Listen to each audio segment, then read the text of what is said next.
Hi, my sweet friends, and welcome back to Crochet Every Day with Judy. We are continuing reading from The Adventures of Pinocchio, and today we're starting with Chapter 33. We may or may not finish it today. Chapter 33 is Pinocchio is taken to be sold and is bought by the director of a company of buffoons. But one evening he lames himself, and then he is bought by a man who purposes to make a drum of his skin. Finding that the door remained shut, the little man burst it open with a violent kick, and coming into the room, he said to Pinocchio and Candlewick with his usual little laugh, "Well done, boys, you brayed well, and I recognized you by your voices. That is why I am here." At these words, the two little donkeys were quite stupefied, and stood with their heads down, their ears lowered, and their tails between their legs. At first, the little man stroked and caressed them. Then, taking out a currycomb, he currycombed them well.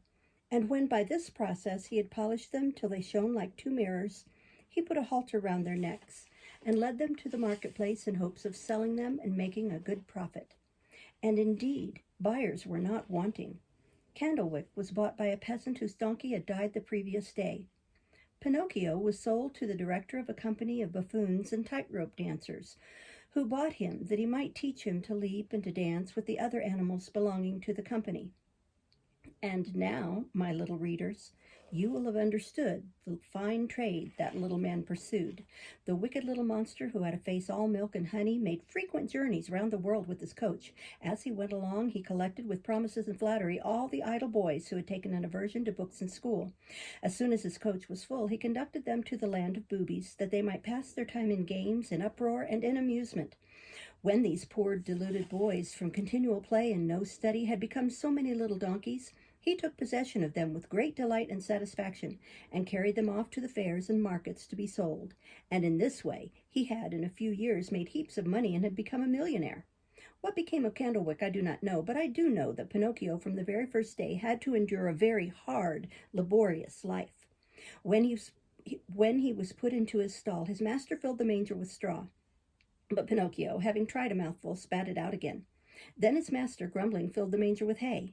But neither did the hay please him. "Ah," exclaimed his master in a passion, "does not hay please you either? Leave it to me, my fine donkey. If you are so full of caprices, I will find a way to cure you." And by way of correcting him, he struck his legs with his whip. Pinocchio began to cry and to bray with pain, and he said, braying, "I cannot digest straw." "Then eat hay," said his master, who understood perfectly the asinine dialect. "Hay gives me a pain in my stomach." "Do you mean to pretend that a little donkey like you must be kept on breasts of chicken and capons and jelly?" asked his master, getting more and more angry and whipping him again. At this second whipping, Pinocchio prudently held his tongue and said nothing more. The stable was then shut, and Pinocchio was left alone. He had not eaten for many hours, and he began to yawn from hunger. And when he yawned, he opened a mouth that seemed as wide as an oven. At last, finding nothing else in the manger, he resigned himself and chewed a little hay, and after he had chewed it well, he shut his eyes and swallowed it. "This hay is not bad," he said to himself, "but how much better it would have been if I had gone on with my studies. Instead of hay, I might now be eating a lunch of new bread and a fine slice of sausage. But I must have patience." The next morning when he woke up, he looked in the manger for a little more hay, but he found none, for he had eaten it all during the night. Then he took a mouthful of chopped straw, but whilst he was chewing it, he had to acknowledge that the taste of chopped straw did not in the least resemble a savory dish of macaroni or rice. "But I must have patience," he repeated as he went on chewing. "May my example serve at least as a warning to all disobedient boys who do not want to study. Patience, patience." "Patience, indeed," shouted his master, coming at that moment into the stable. "Do you think, my little donkey, that I bought you only to give you food and drink? I bought you to make you work, and that you might earn money for me.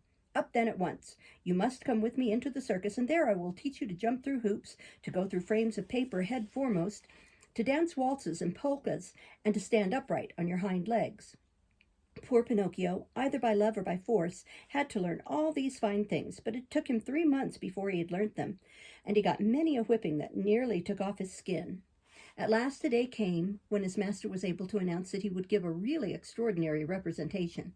The many-colored placards stuck on the street corners were thus worded: "Great full-dress representation tonight. Will take place the usual feats and surprising performances executed by all the artists and by all the horses of the company, and moreover, the famous little donkey Pinocchio, called the star of the dance, will make his first appearance.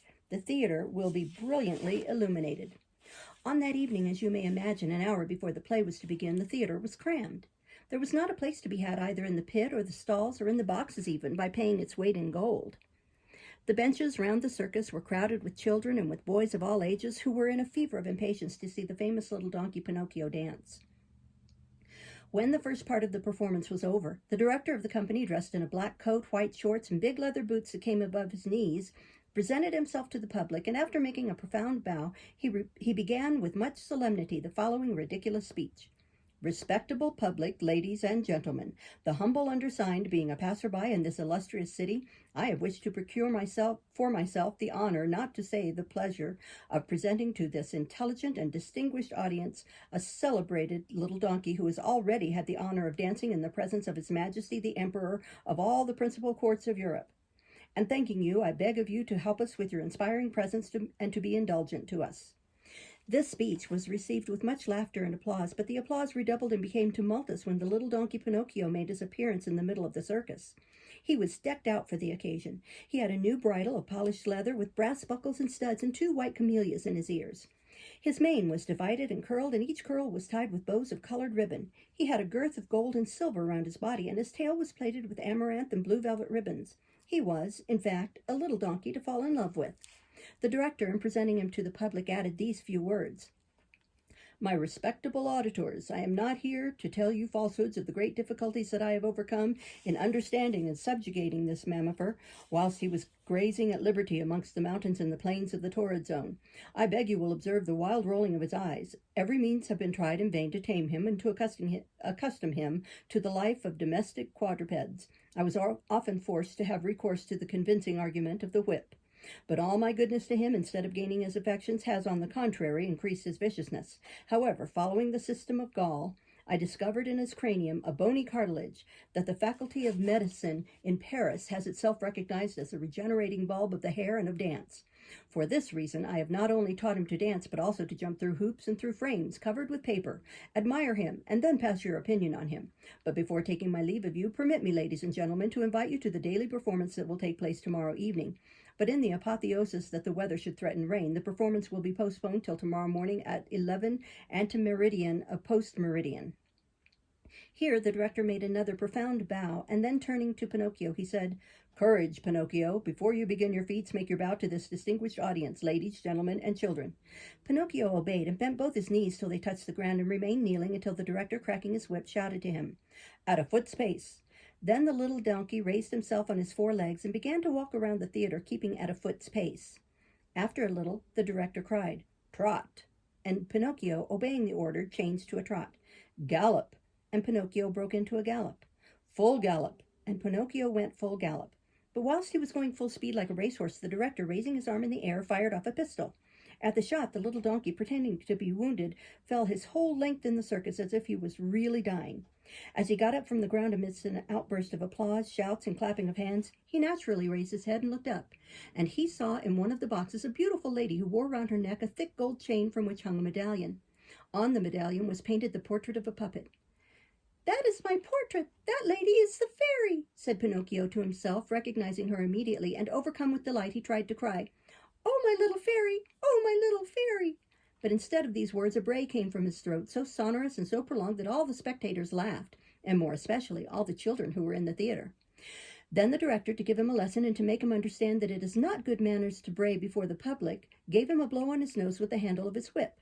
The poor little donkey put his tongue out an inch and licked his nose for at least 5 minutes, thinking perhaps that it would ease the pain he felt. But what was his despair when, looking up a second time, he saw that the box was empty and that the fairy had disappeared. He thought he was going to die. His eyes filled with tears, and he began to weep. Nobody noticed it, however, and least of all the director, who, cracking his whip, shouted, Courage, Pinocchio! Now let the audience see how gracefully you can jump through the hoops. Pinocchio tried 2 or 3 times, but each time that he came in front of the hoop, instead of going through it, he found it easier to go under it. At last he made a leap and went through it, but his right leg unfortunately caught in the hoop, and that caused him to fall to the ground, doubled up in a heap on the other side. When he got up, he was lame, and it was only with great difficulty that he managed to return to the stable. Bring out Pinocchio! We want the little donkey! Bring out the little donkey! Shouted all the boys in the theater, touched and sorry for the sad accident. But the little donkey was seen no more that evening. The following morning, the veterinary, that is, the doctor of animals, paid him a visit and declared that he would remain lame for life. The director then said to the stable boy, "What do you suppose I can do with the lame donkey? He would eat food without earning it. Take him to the market and sell him." When they reached the market, a purchaser was found at once. He asked the stable boy, "How much do you want for that lame donkey?" 20 francs. "I will give you 20 pence. Don't suppose that I am buying him to make use of. I am buying him solely for his skin. I see that his skin is very hard, and I intend to make a drum with it for the band of my village." I leave it to my readers to imagine poor Pinocchio's feelings when he heard that he was... Just keep at it. Don't give up. Sorry. I leave it to my readers to imagine poor Pinocchio's feelings when he heard that he was destined to become a drum. As soon as the purchaser had paid his 20 pence, he conducted the little donkey to the seashore. He then put a stone round his neck and, tying a rope, the end of which he held in his hand, round his leg, he gave him a sudden push and threw him into the water. Pinocchio, weighed down by the stone, went at once to the bottom, and his owner, keeping tight hold of the cord, sat down quietly on a piece of rock to wait until the little donkey was drowned, intending then to skin him.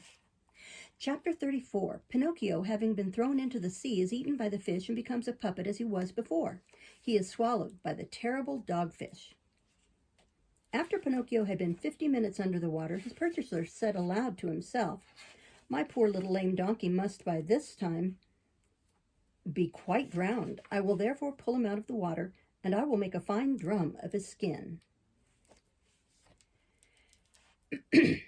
And he began to haul in the rope that he had tied to the donkey's leg, and he hauled and hauled and hauled until at last, what do you think appeared above the water? Instead of a little dead donkey, he saw a live puppet who was wriggling like an eel. Seeing this wooden puppet, the poor man thought he was dreaming, and struck dumb with astonishment. He remained with his mouth open and his eyes starting out of his head. Having somewhat recovered from his first stupefaction, he asked in a quavering voice, "And the little donkey that I threw into the sea, what has become of him?" "I am the little donkey," said Pinocchio, laughing. "You?" "I." "Ah, you young scamp, do you dare to make a game of me?" "To make game of you? Quite the contrary, my dear master. I am speaking seriously." "But how can you, who but a short time ago were a little donkey, have become a wooden puppet only from having been left in the water?" "It must have been the effect of sea water. The sea makes extraordinary changes." "Beware, puppet, beware. Don't imagine that you can amuse yourself at my expense. Woe to you if I lose patience." "Well, master, do you wish to know the true story? If you will set my leg free, I will tell it you." The good man, who was curious to hear the true story, immediately untied the knot that kept him bound, and Pinocchio, finding himself as free as a bird in the air, commenced as follows. "You must know that I was once a puppet as I am now, and I was on the point of becoming a boy like the many that there are in the world. But instead, induced by my dislike to study and the advice of bad companions, I ran away from home. And one fine day when I awoke, I found myself changed into a donkey with long ears and a long tail. What a disgrace it was to me, a disgrace, dear master, that the blessed St. Anthony would not inflict even upon you. Taken to the market to be sold, I was bought by the director of an equestrian company, who took it into his head to make a famous dancer of me and a famous leaper through hoops. But one night during a performance I had a bad fall in the circus and lamed both my legs. Then the director, not knowing what to do with the lame donkey, sent me to be sold, and you were the purchaser." "Only too true, and I paid 20 pence for you, and now who will give me back my poor pennies?" "And why did you buy me? You bought me to make a drum of my skin. A drum!" "Only too true, and now where shall I find another skin?" "Don't despair, master. There are such a number of little donkeys in the world." "Tell me, you impertinent rascal, does your story end here?" "No," answered the puppet. "I have another 2 words to say, and then I shall have finished. After you had bought me, you brought me to this place to kill me, but then, yielding to a feeling of compassion, you preferred to tie a stone round my neck and to throw me into the sea. This humane feeling does you great honor, and I shall always be grateful to you for it. But nevertheless, dear master, this time you made your calculations without considering the fairy." "And who is this fairy?" "She is my mamma, and she resembles all other good mammas who care for their children, and who never lose sight of them, but help them lovingly, even when, on account of their foolishness and evil conduct, they deserve to be abandoned and left to themselves. Well then, the good fairy, as soon as she saw that I was in danger of drowning, sent immediately an immense shoal of fish, who, believing me really to be a little dead donkey, began to eat me, and what mouthfuls they took! I should never have thought that fish were greedier than boys. Some ate my ears, some my muzzle, others my neck and mane, some the skin of my legs, some my coat, and amongst them there was a little fish so polite that he even condescended to eat my tail. From this time forth, said his purchaser, horrified, I swear that I will never touch fish. It would be too dreadful to open a mullet or a fried whiting and to find inside a donkey's tail. I agree with you, said the puppet, laughing. However, I must tell you that when the fish had finished eating the donkey's hide that covered me from head to foot, they naturally reached the bone, or rather the wood, for as you see, I am made of the hardest wood. But after giving a few bites, they soon discovered that I was not a morsel for their teeth, and disgusted with such indigestible food, they went off some in one direction and some in another, without so much as saying thank you to me. And now at last I have told you how it was that when you pulled up the rope, you found a live puppet instead of a dead donkey. I laugh at your story, cried the man in a rage. I know only that I spent 20 pence to buy you, and I will have my money back. Shall I tell you what I will do? I will take you back to the market, and I will sell you by weight as seasoned wood for lighting fires. Sell me if you like. I am content, said Pinocchio. But as he said it, he made a spring and plunged into the water. Swimming gaily away from the shore, he called to his poor owner, Goodbye, master. If you should be in want of a skin to make a drum, remember me.